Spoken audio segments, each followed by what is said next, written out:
Welcome to the Starting Over podcast training series. I am your host, Edward Shelton, aka Dark Logos, and in this episode we will be looking at probability control. Probability control is by far maybe the top power, or really tied for the top power in HeroClix with Perplex. This power can make guaranteed hits misses. It can make guaranteed misses hits.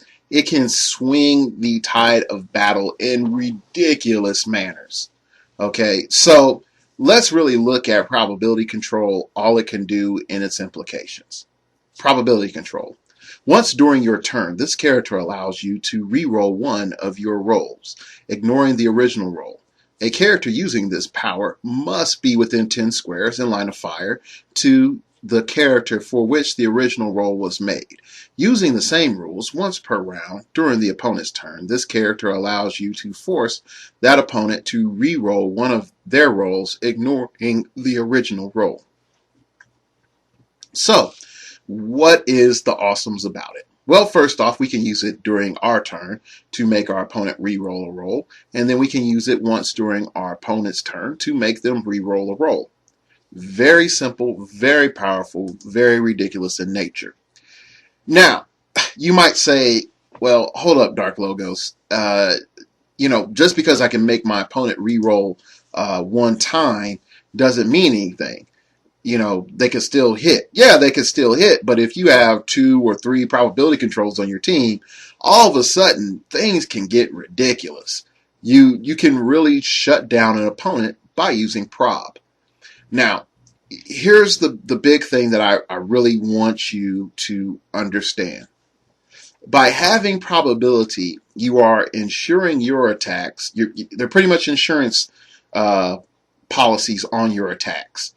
The more you have, the more you're able to collect. Okay? And then you have to look at it as this is you pretty much hexing your opponent. You will miss, you will miss, you will miss by using probability control. That's pretty much as point blank simple as it can be.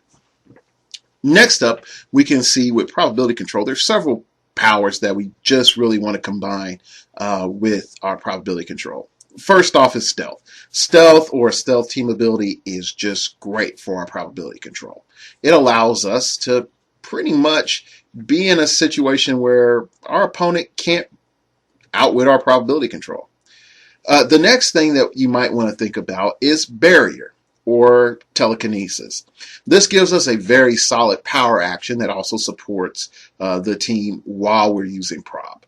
Another great power to think about is defend.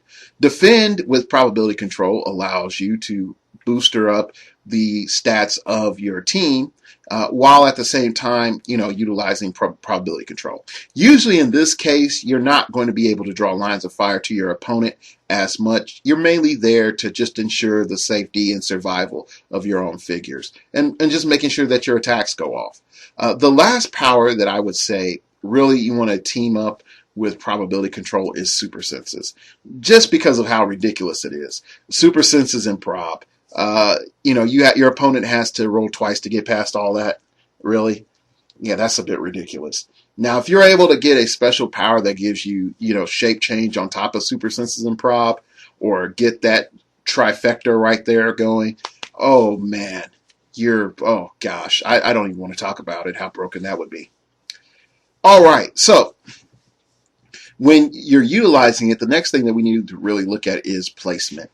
The placement is essential. Now, other support powers, you really sort of want them to hang back a little bit, but with probability control, you want them midfield. You want them in this mid stance. So, and let me try to create this sandwich analogy for you.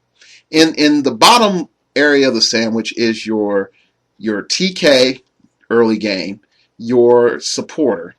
In the mid-range is your probability control, your perplex, your outwitter. And then on the top of the sandwich, the bread on the top is your attackers. Okay? And that's what your early game sandwich should look like.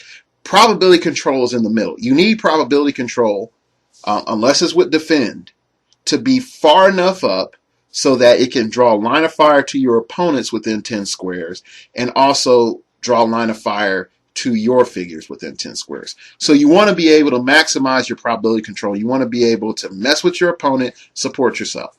Okay, so I'll say it one more time. Mess with your opponent, support yourself. All right. So how are we going to train with this power? Really simple. We're going to play with 3 probability control figures. I said it, 3.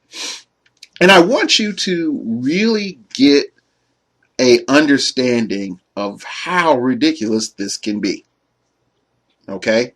So I want you to watch, I want you to play with 3 probability control figures. Now, one of them can be an attacker if you want, but they all need probability control on their first dial. And let's set it for 600 points and play the game and see what happens. Just see what happens. And one thing you're going to notice is you're going to be hitting a lot more. And if you're not hitting a lot more, your probability control is getting taken out. Really look at how are you using your probability control and what was your team built like. And then refine that some more and then play another game. And if you're coming down with the same problems, write those problems down and then put it as a question. How do I solve this? And then go back to another video and see if you can try to help solve it, okay? All right, that's pretty much it, and I look forward to seeing you in the next video.